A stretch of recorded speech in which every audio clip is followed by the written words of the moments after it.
The question of voter fraud came up during the debate. We want fairness in the election. This is having nothing to do with me, but having to do with the future of our country. We have to have fairness.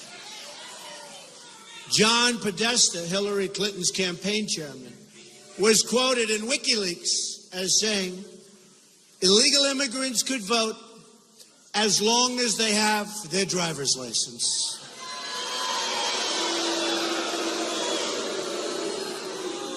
What I'm saying is don't be naive, folks. Don't be naive. One of the big issues that came up last night was the fact that the Clinton campaign has paid people to disrupt violently our rallies and to incite absolute total bedlam.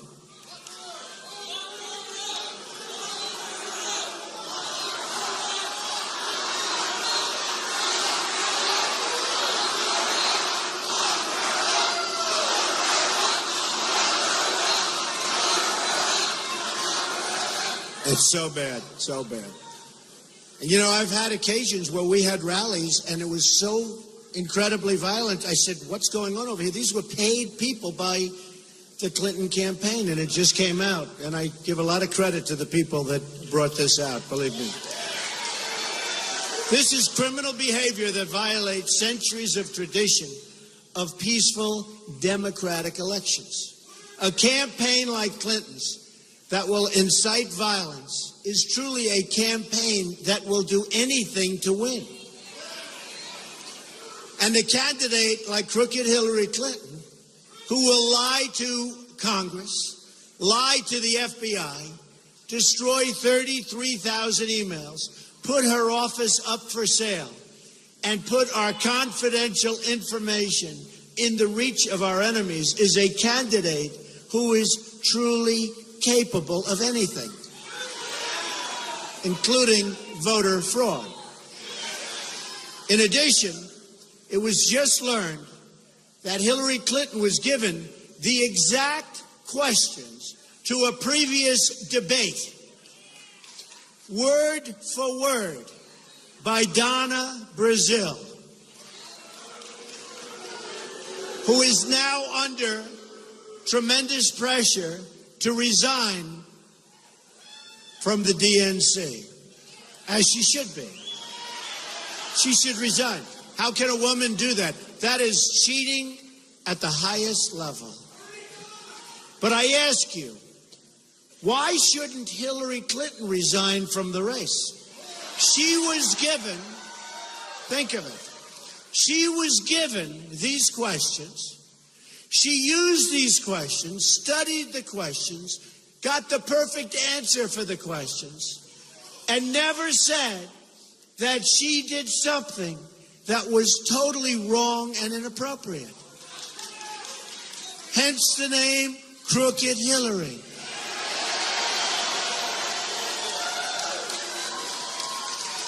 Years ago, there was a show called The $64,000 Question. A contestant got the questions in advance, and his life was ruined. They found out about it. Remember? Anybody remember his name? Come on. Van Doren. Very good. You look younger than that. Charles Van Doren.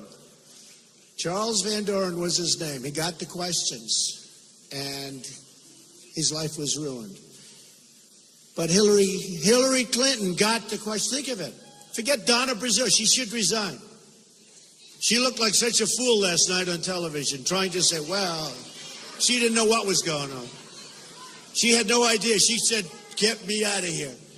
She got the questions. She got the questions. She gave them to Hillary Clinton. Hillary Clinton didn't say, I'd like to announce that a mistake was made and I can't take these questions. I mean, look, how many questions are there, right? Can you imagine if I got the questions? They would call for the reestablishment of the electric chair. Do you agree with it? Right? She got the questions and she didn't report it. She went out there knowing the questions. She didn't report it. That is very dishonest. She's a very dishonest person. This is even bigger because we are going for the presidency of the United States. So this is very important. Hillary Clinton is the most corrupt and dishonest person ever to seek the office of the presidency. So it's in that context that I was asked a question about whether I would agree in advance to concede the results on election night if for some reason we should lose, which we're not going to lose. And that was sort of an unprecedented question. If Al Gore or George Bush had agreed 3 weeks before the election to concede the results and waive their right to a legal challenge or a recount, then there would be no Supreme Court case and no Gore versus Bush or Bush versus Gore. And there have been numerous other cases. In effect, I'm being asked to waive centuries of legal precedent designed to protect the voters. But listen to this. According to Pew, highly respected, there are 24 million voter registrations in the United States that are either invalid or significantly inaccurate. Okay. I think the people in this room understand it more than our leaders. Although maybe our leaders understand more than we think they understand. Listen to this. 1.8 million people are dead, but they're registered to vote. Some of whom vote even though they're dead, which is really a hard thing to do. But it's easy if fraud is involved, right? So you got 1.8 million people who are dead who are registered to vote, and some of them vote. One was a Republican, and after death became a Democrat. It's true. 2.8 million people are registered in more than one state. So you got 2.8 million people, they can vote in Ohio and someplace else. And 14% of non-citizens are registered to vote. And then I hear we have such a beautiful, everything so wonderful. You understand where I'm coming from, I think, right?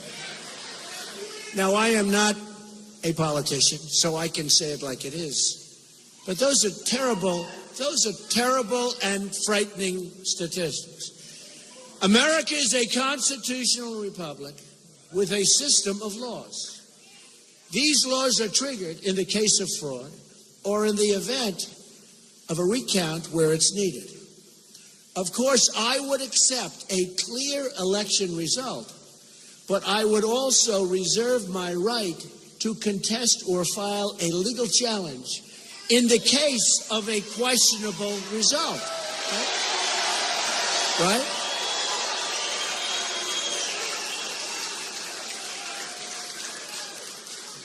And always I will follow and abide by all of the rules and traditions of all of the many candidates who have come before me. Always. Bottom line, we're going to win. We're going to win. We're going to win so big. We're going to win so big.